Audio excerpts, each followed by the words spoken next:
Cayden was born at 24 weeks, which is 4 months early.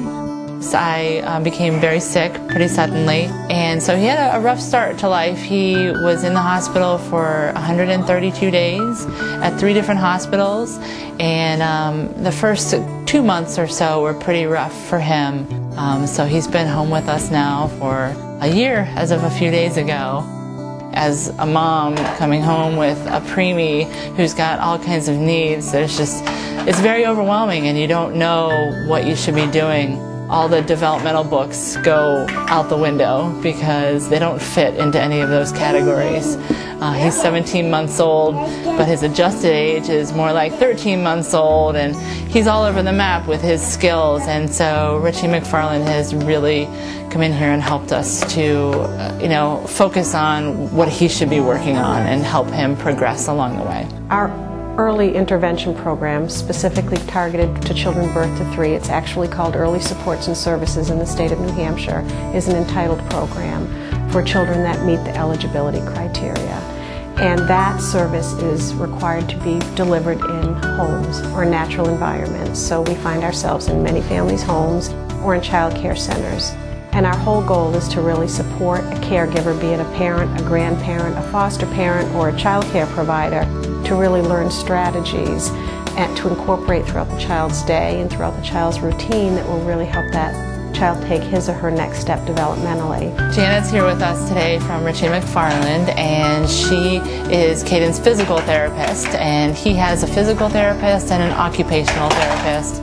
And each one of them come once a week to work with Cayden just to keep him up on his skills and help him to progress. And they have been hugely helpful. I think he's doing great. And most of his doctors and therapists all say that he's a rock star. Our home visit program, we do an evaluation and we evaluate the child's areas of development: gross motor, fine motor, social, emotional, cognitive, adaptive, all that self-care, feeding, oral motor, and the like. And we define and decide with the family what the child's strengths are, and also what the areas should be focused on in our therapy sessions.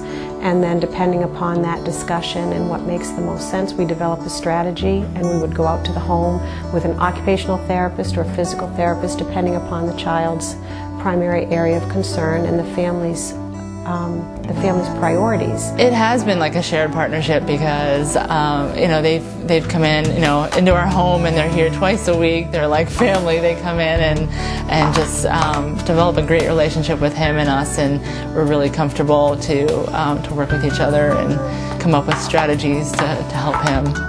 Our physical therapist, Janet, is providing services to a child that was born early.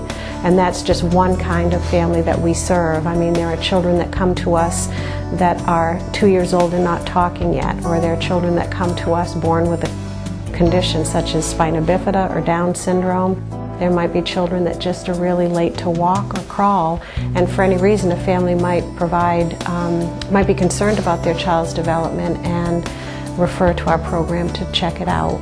And that's how our home visiting program goes.